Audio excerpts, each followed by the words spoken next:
স্বাগত জানাচ্ছি পরিসংখ্যান বিষয়ের পাঠ্যক্রমে। আমি অনেকদিন ধরেই মনে করছি পরিসংখ্যান নিয়ে কিছু কাজ করব, যাতে তোমরা পরিসংখ্যান বিষয়টি ভালোভাবে বুঝতে পারো। যদিও আমি মনে করি যে পরিসংখ্যান নিয়ে তোমাদের অনেকেরই নিজস্ব একটা ধারণা আছে। তাহলে শুরু করা যাক পরিসংখ্যান বা স্ট্যাটিস্টিক্স।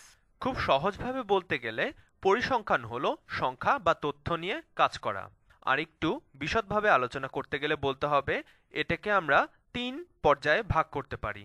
প্রথমটি হলো ডেসক্রিপটিভ অথবা বর্ণনামূলক। ধরা যাক তোমার কাছে অনেকগুলো তথ্য আছে। এখন তুমি যদি অন্য কাউকে সব তথ্যগুলো না দিয়ে এ সম্পর্কে ধারণা দিতে চাও, তবে তোমার কাছে এমন কিছু ধারণাজ্ঞাপক সংখ্যা থাকতে হবে যা দিয়ে তুমি তোমার সব তথ্য উপস্থাপন করতে পারো।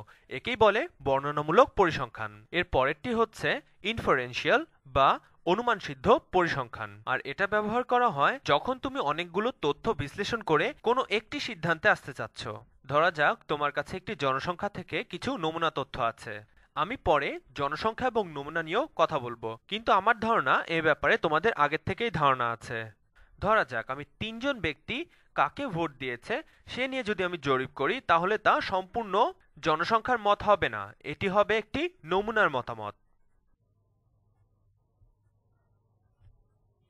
কিন্তু কখনো আমরা যদি একটি নমুনা জরিপের তথ্য নিয়ে অঙ্ক করি এবং সেটা দিয়ে সামগ্রিক অবস্থা সম্পর্কে জানতে পারি, তাহলেই সেটাকে আমরা বলবো অনুমানসিদ্ধ পরিসংখ্যান।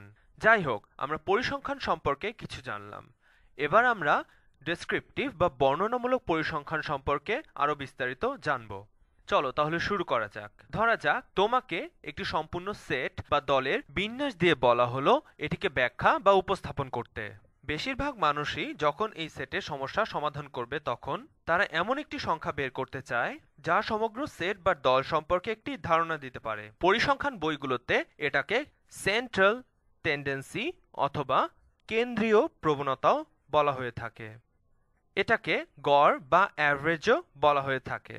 এখন আমি গড় বিষয়টিকে আরেকটু বিস্তারিতভাবে ব্যাখ্যা করব। গড় হলো এমন একটি প্রতিনিধিত্বমূলক সংখ্যা যা দ্বারা অনেকগুলো তথ্যের কেন্দ্রীয় প্রবণতা সম্পর্কে জানা যায়। এভাবে ব্যাপারটা বুঝতে একটু কষ্ট হতে পারে। চলো আমরা কয়েকটা উদাহরণ দিয়ে দেখে নেই। অনেকগুলো তথ্যের কেন্দ্রীয় প্রবণতা পরিমাপের অনেকগুলো উপায় রয়েছে। হয়তো এর মধ্যে কিছু তুমি আগে থেকেই জানো। তার মধ্যে একটি হলো গড় বা মিন। আসলে কয়েক ধরনের গড় আছে, কিন্তু এখন আমরা অ্যারিথমেটিক মিন বা গাণিতিক গড় নিয়েই আলোচনা করব। অন্য কোনো সময় হয়তো আমরা জ্যামিতিক গড় এবং অন্যান্য গড় নিয়েও আলোচনা করতে পারি। আমরা আজকে মিন বা গড়, মিডিয়ান বা মধ্যমা এবং মোড বা প্রচুরক নিয়ে আলোচনা করব।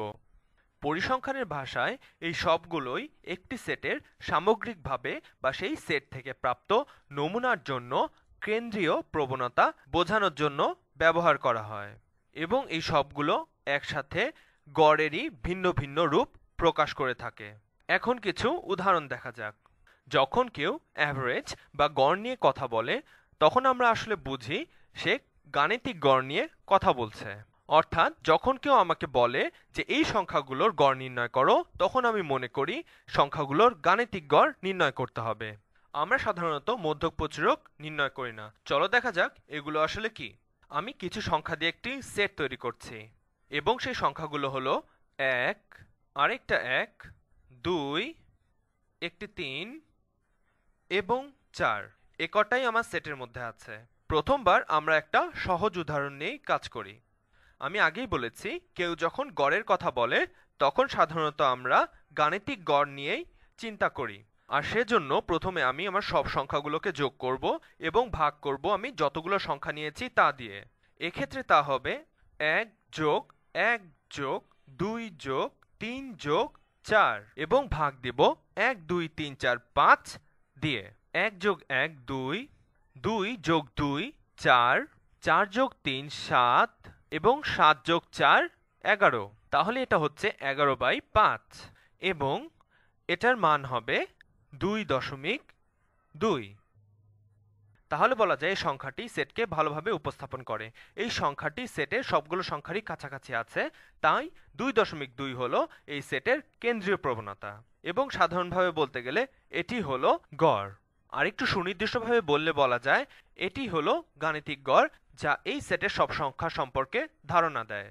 তাহলে আমি তোমাকে 5টি সংখ্যা না বলে যদি আমি বলি তাদের গড় 2, এ থেকে তুমি ধারণা করতে পারবে যে সংখ্যাগুলো কেমন হতে পারে। এর পরের ভিডিওতে আমি তোমাদের বলবো যে গড় থেকে সংখ্যাগুলো আসলেই কত দূরে আছে তা কিভাবে নির্ণয় করা যায়। এটা হলো পরিমাপের একটি পদ্ধতি। আমি যদি সংখ্যাগুলো যোগ না করে সেগুলোকে ক্রমান্বয়ে সাজাতাম, এখানে এটি সাজানোই আছে, তবুও আমি নিচে আলাদাভাবে সাজিয়ে লিখছি 1 1 2 3 4। এবার আমি মাঝখানের সংখ্যাটি নিব। এখানে মোট 5টি সংখ্যা আছে এবং তার মাঝখানের সংখ্যাটি হলো 2। তাহলে মাঝের সংখ্যাটি হচ্ছে 2। 2 এর ডান দিকে আছে দুটো, এটাকেই মধ্যক বলে। এটা আসলে খুব ছোট একটা পদ্ধতি। তাহলে আমি যদি সংখ্যাগুলোকে মানের ক্রমান্বয়ে সাজাই এবং মাঝখানের সংখ্যাটি নেই, তাহলেই আমি মধ্যক পাবো। সুতরাং এই সংখ্যাগুলির সেটের মধ্যক হলো 2 এবং তা পূর্বপ্রাপ্ত গড়ের অনেক কাছাকাছি। আসলে এর কোনোটি সঠিক উত্তর নয়, এগুলো হলো অ্যাভারেজ বা গড় মাপার বিভিন্ন পদ্ধতি। তাহলে এখানে 2 হলো মধ্যক। এখন তোমার মনে হতে পারে যে 5টি সংখ্যার জন্য এটি অনেক সহজ, কিন্তু যদি 6টি সংখ্যা থাকে তাহলে কি হবে? এটা যদি এরকম হতো তাহলে কি হতো? এটা যদি আমার সংখ্যা সেট হয় 1 1 2 3 4 এবং আরেকটি 4, এখানে কোনো মাঝখানের সংখ্যা নেই। এখানে 2 মাঝখানের সংখ্যা না, কারণ 2 এর বাঁ পাশে দুটো এবং ডান পাশে 3টি সংখ্যা আছে, এবং 3ও মাঝখানের সংখ্যা না, কারণ এর ডান দিকে দুটো এবং বাঁ দিকে 3টি সংখ্যা আছে। তাহলে এখানে কোনো মাঝের সংখ্যা নেই। এখন যদি তোমার কাছে একটি জোড় সংখ্যা সেট থাকে এবং কেউ যদি তোমাকে মধ্যক বের করতে বলে, তাহলে তুমি মাঝখানে দুটো সংখ্যা নিবে এবং সেই দুটো সংখ্যার গাণিতিক গড় বের করবে। অতএব এ সেটের ক্ষেত্রে মধ্যক হবে 2.5। ঠিক আছে, এখন আমি তোমাকে একই সেটের সংখ্যার জন্য গড়, মধ্যক এবং প্রচুরকের তুলনা দেখাবো। এটা জানার জন্য একটি ভালো বিষয়, কারণ মাঝে মাঝে এটা বিভ্রান্তির সৃষ্টি করে। আসলে এই সবগুলোই হলো গাণিতিক সংখ্যার ব্যাখ্যা, এবং এসবের মাধ্যমে আমরা গণিতে অনেকগুলো সংখ্যার সমষ্টি থেকে কোনো নির্দিষ্ট ফলাফল বের করে থাকি। আর আমার দেখানো নিয়মগুলো এমন নয় যে সবসময় এভাবেই গড় গণনা করতে হবে। এ সবকিছুই আমাদের বানানো পদ্ধতি, যার মাধ্যমে আমরা সংখ্যাকে ভালোভাবে বুঝতে পারি।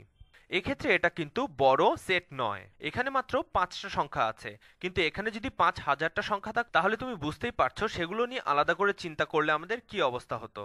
তবে এই নিয়ে আর কিছু বলার আগে আমি প্রচুরক নিয়ে কথা বলতে চাই। অনেক সময় দেখা যায় আমরা মোড বা প্রচুরক নিয়ে বেশি মনোযোগী হই না, এবং পরে পরীক্ষার সময় মনে হয় এটা অনেক একটা কঠিন বিষয়। কিন্তু আসলে দেখা যায় কেন্দ্রীয় প্রবণতা মাপার জন্য এটি হচ্ছে সবচেয়ে সহজ উপায়। আসলে প্রচুরক হচ্ছে সেই সংখ্যা যা কিনা সমগ্র সেটে সবচেয়ে বেশি বার এসেছে। এই সেটে 2 বার 1 আছে এবং বাকি সংখ্যাগুলো একবার করে আছে, তাহলে মোট বা প্রচুরক হচ্ছে 1। কিন্তু সেটটা এরকম হলে কি হতো? যেখানে সংখ্যাগুলো হলো 1 1 2 3 4 4, এখানে আমার দুটো 1 এবং দুটো 4 আছে। এখানে একটু মজার ব্যাপার আছে, কারণ এখানে দুটো সংখ্যাই প্রচুরক হতে পারে। এখানে প্রচুরক 1ও হতে পারে অথবা 4ও হতে পারে। আমার মনে হয় এই ব্যাপারটা আরেকটু পরিষ্কার হওয়া দরকার। পরীক্ষার মধ্যে সাধারণত এরকম জটিল অঙ্ক দেয়া হয় না, সেখানে বেশিবার পাওয়া যায় এমন একটাই সংখ্যা থাকবে। এখন তোমার মনে প্রশ্ন আসতেই পারে যে কেন আমার গড়, মধ্যক এবং প্রচুরক তিনটাই শিখতে হবে? আমি তো শুধু গড় দিয়েই কেন্দ্রীয় প্রবণতা নির্ণয় করতে পারি, তাহলে মধ্যক এবং প্রচুরকের দরকারটাই বা কি? আমি তোমাকে একটি উদাহরণের মাধ্যমে এই ব্যাপারটি বুঝাচ্ছি। ধরি আমার কাছে একটি সংখ্যা সেট আছে, আর তার মাঝে আছে 3 3 3 3 3 এবং অনেক বড় একটা সংখ্যা যা কিনা 100। তাহলে এখানে গাণিতিক গড় কি হবে? তাহলে আমাদের কাছে আছে 5টা 3 এবং একটি 100। তাহলে গড় হবে 115 ভাগ 6। 1 2 3 4 5 6, 6টা নম্বর, এবং 115 হলো সবগুলোর যোগফল। তাহলে 115-র মধ্যে কতবার 6 আছে? আমি হিসাব করে নিচ্ছি।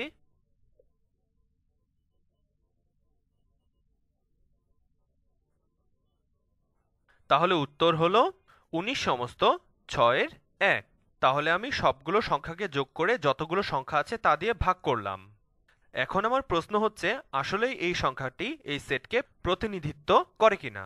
কারণ আমার কাছে অনেকগুলো 3 আছে এবং একটা 100 আছে, এবং আমরা বলছি কেন্দ্রীয় প্রবণতা 19 সমস্ত 6 এর 1, এবং এই সংখ্যাটি থেকে আমরা এই সেট সম্পর্কে ভালো ধারণা পাচ্ছি না। আমার মনে হয় কেন্দ্রীয় প্রবণতা 3 এর কাছাকাছি থাকা উচিত ছিল, কারণ এখানে অনেক 3 আছে। তাহলে আমরা এখন মিডিয়ান অথবা মধ্যমা থেকে কি পাচ্ছি? এই সংখ্যাগুলোকে ক্রমানুসারে সাজানো আছে। এটা অন্যভাবে থাকলেও তুমি তা সাজিয়ে নিতে এবং দেখতে মাঝের সংখ্যাটি কি। মাঝের দুটো সংখ্যাই হলো একই সংখ্যা এবং তারা হলো 3 এবং 3। যদি আমি এই দুটো সংখ্যার গাণিতিক গড় নেই তাহলে আমি পাচ্ছি 3। তাহলে এটা এই সেটের কেন্দ্রীয় প্রবণতা মাপার জন্য একটি সঠিক পদ্ধতি হতে পারে। এক্ষেত্রে যা হচ্ছে সেটা হলো, যদি আমি কোনো একটা সেটের মধ্যক নেই তাহলে সেই সেটে থাকা কোনো বড় সংখ্যা এর কেন্দ্রীয় প্রবণতাকে প্রভাবিত করে না। পরিসংখ্যানের ভাষায় এদেরকে বলা হয় দলছুট। এটাকে আমরা এভাবে চিন্তা করতে পারি, ধরা যাক একটি শহরে সব বাড়ির মূল্য 1 লাখ টাকা, কিন্তু এমন একটি বাড়ি আছে যার মূল্য 100 কোটি টাকা। এখন তুমি যদি ওই শহরের বাড়ির গড় মূল্য 1 লাখ টাকা বলো তাহলে সেটা ভুল হবে, কিন্তু যদি বাড়ির মূল্যের মধ্যক 1 লাখ টাকা বলা হয় তারও সঠিক ধারণা দেবে। সুতরাং একইভাবে মধ্যমা আমাদেরকে আলোচ্য সেটের সংখ্যা সম্বন্ধে আরো ভালো ধারণা দিতে পারে, কারণ গাণিতিক গড়ের মান দলছুট দ্বারা প্রভাবিত হয়েছে। তাহলে এমন কি কোনো উপায় আছে যা দেখে আমরা কোনো সংখ্যা দলছুট কিনা তা বুঝতে পারি? আসলে এর কোনো নির্দিষ্ট সংখ্যা নেই। এটা এমন একটি সংখ্যা যা অনেক সময় বাদ দিয়ে হিসাব করতে হয়, অন্যথায় পরিমাপে ভুল হতে পারে। এবং সবশেষে মোট বা প্রচুরক। এই সেটে সবচেয়ে বেশিবার কোন সংখ্যাটি এসেছে? এই সেটে 5টা 3 এবং একটা 100 আছে, তাহলে 3 সংখ্যাটি সবচেয়ে বেশিবার এসেছে। তাহলে এক্ষেত্রে যেখানে একটা দলছুট আছে সেখানে মধ্যক এবং প্রচুরক ওই সেট সম্পর্কে আরো ভালো ধারণা দেয়। দলছুটটি একটি পরিমাপজনিত ভুলও হতে পারে। আসলে আমি জানি না এই সংখ্যাগুলো দিয়ে কি বোঝাচ্ছে। যদি এই সংখ্যাগুলো কোনো এলাকায় বাড়ির মূল্য বোঝায় তাহলে মধ্যক ও প্রচুরক ওই এলাকার বাড়ির মূল্যের সঠিক ধারণা দিবে। কিন্তু এই সংখ্যাগুলো যদি একটি পরীক্ষার নম্বর হয় তাহলে এমনও হতে পারে যে একজন ছাত্র খুব ভালো করেছে এবং বাকিরা খারাপ করেছে। তাহলে গড় থেকেই বোঝা যাবে ওই শ্রেণীর ছাত্ররা গড়পড়তায় কেমন নম্বর পেয়েছে। আমি তোমাদের বলবো তোমরা বিভিন্ন সংখ্যা নিয়ে অঙ্কগুলো করো, তাহলে তোমাদের ধারণা আরো পরিষ্কার হবে। পরবর্তী ভিডিওগুলোতে আমরা বর্ণনামূলক পরিসংখ্যান নিয়ে আরো আলোচনা করব এবং কেন্দ্রীয় প্রবণতা থেকে কিভাবে মানগুলো দূরে সরে আসছে তা নিয়েও আলোচনা করব। দেখা হবে পরবর্তী পর্বে।